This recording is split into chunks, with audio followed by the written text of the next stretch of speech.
Hi, I'm the herb guy, talking antiviral herbs. Free recipe in this video.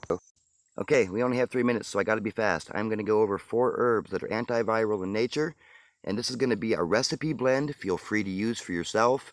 I have harvest videos and processing videos. You're gonna have to go through my timeline and find those. I'm not gonna be able to explain that in the comments. You guys are gonna have to put a little bit of effort into this too.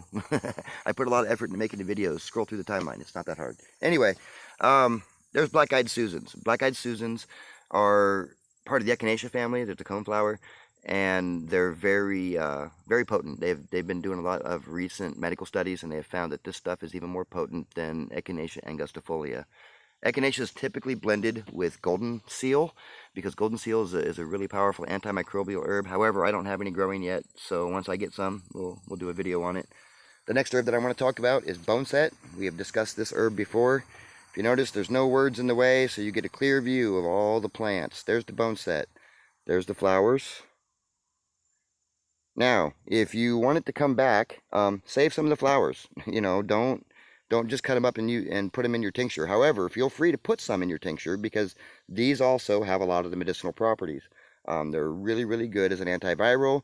Boneset helps break fevers. It's a wound healer. It's good for diarrhea. It has a lot of good benefits, especially when you're sick with colds and flu. Cold and flu season, right? Or at least in theory, it's supposed to be. The next herb we're going to go to, hold on. Got to cut across the yard. Going to surprise you, I think.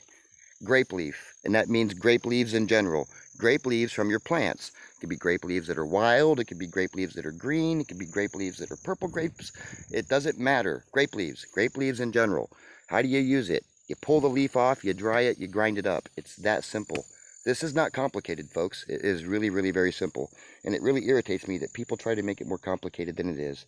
Not you guys, but other herbalists and stuff. All right, last herb we're going to go over real quick is we have smartweed right here. You've seen these pink flowers. Save the flower. Save the whole plant, root and all. You want to put them all together. You want to grind them up. Make sure it's very well blended, very well mixed. Each one of these herbs has antimicrobial properties. Make it very well mixed. You use a teaspoon per 8 ounces of water and make a tea. It's really very simple. It's not complicated, folks. If you have any questions, put them in the comments below. I don't really have a lot of time today, but I'm going to go over some other stuff, and I will be doing a YouTube video on how to do this. And that's where science meets nature on YouTube. Thanks for watching, guys. Please like, share, and comment. Thanks for watching. Bye.